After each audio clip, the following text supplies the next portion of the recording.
Private கம்பெனியில் வேலை பார்க்குற எல்லாருக்கும் ஒரு முக்கியமான குட் நியூஸ் வரப்போகுது. குறிப்பாக உங்களோட வருங்கால வைப்பு நிதி, அதாவது பிஎஃப் சம்மந்தமான ஒரு பெரிய மாற்றம் சீக்கிரமே நடக்க வாய்ப்பு இருக்கு.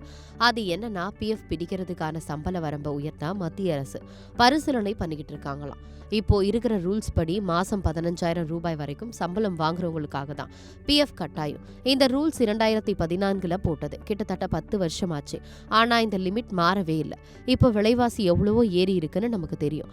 அதனால இந்த 15,000 ரூபாய் சம்பள வரம்பை 25,000 ரூபாயா உயர்த்தறதுக்கு இப்ப பேச்சுவார்த்தை போயிட்டு இருக்கு. சரி, இதனால நமக்கு என்ன லாபம்னு கேட்டீங்கன்னா, பெரிய லாபம் இருக்கு. முதல் விஷயம், உங்க சம்பளத்துல இருந்து பிடிக்கிற பிஎஃப் தொகை அதிகமாகும்.